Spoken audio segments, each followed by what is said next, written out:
Doctors are working less and less, like 10% less over the last 2 decades. And that's a really big deal coming from a profession that's historically required near religious dedication. What are the implications of physicians working less? Let's talk about it in this video. So I think to really understand the overall arc of physician work hours, we have to go back to the story of Libby Zion.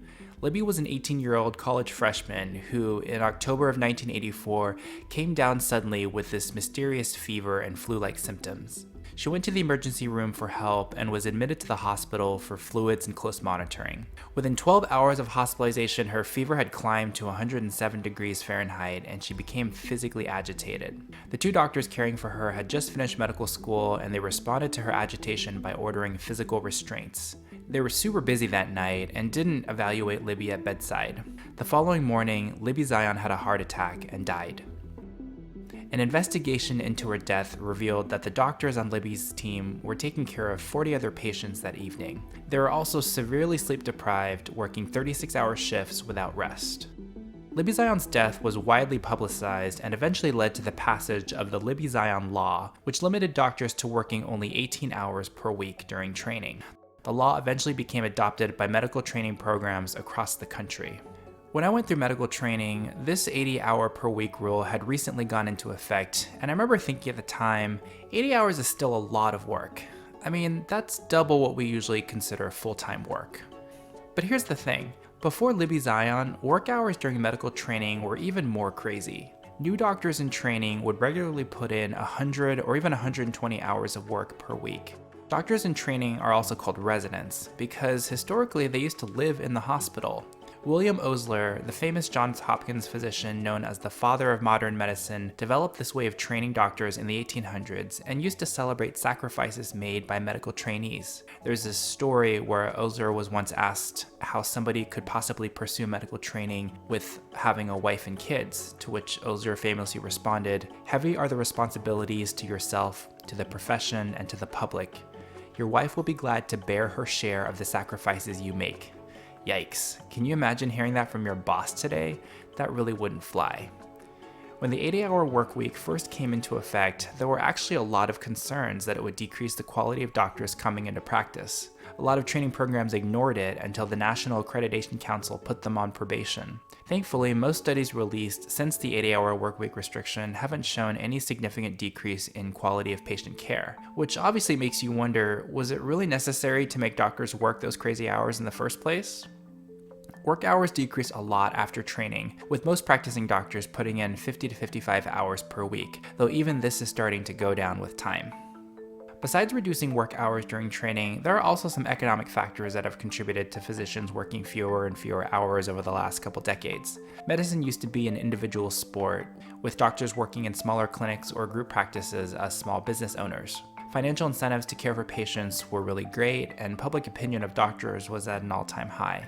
So physicians worked longer hours and reaped greater rewards. But over the last few decades, healthcare has evolved with bigger healthcare systems buying out small doctor-owned practices and health insurance companies having more power over how doctors are paid. It's more common for doctors now to be salaried employees rather than business owners, and the practice of medicine is now much more of a team sport, with many people in the exam room alongside doctors and patients, including healthcare administrators, lawyers, pharmacists, billing, collections, and insurance companies. I mean, don't get me wrong, medicine is still a fantastic profession from both a meaningful work and economic perspective, but it's not surprising that as financial incentives decreased over the past few decades, doctors are naturally choosing to work less and spend their time somewhere else.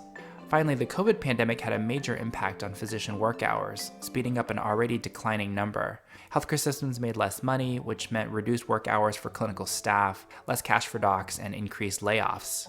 Female doctors disproportionately reduced working hours to care for preschool-age kids, especially when schools were turned remote.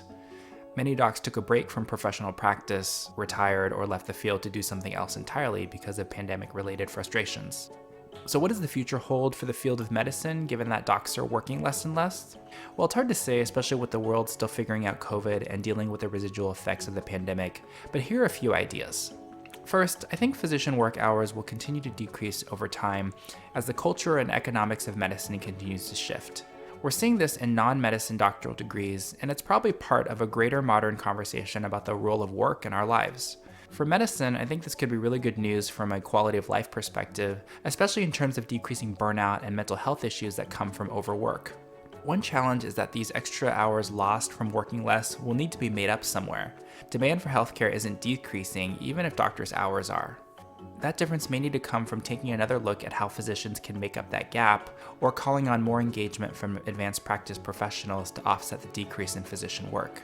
The second issue is that I think it's interesting this decrease in physician work hours seems to come primarily from doctors who are dads. And because of that, I'm cautiously optimistic that we're slowly moving toward decreasing gender disparity in the physician workforce.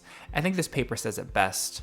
Falling work hours for men and fathers among both physicians and non-physicians may reflect broadly changing attitudes toward work-life balance and perhaps greater sharing of domestic duties among the professional level workforce. That last part about sharing domestic duties might be a stretch still, but even the fact that we can come together as a profession to acknowledge that this is a problem means we can start from the same page to come up with future solutions. Finally, I think we may see more unionization of doctors, especially medical trainees who, during the acute COVID pandemic, were asked to work in very tough environments without a lot of say in their working conditions.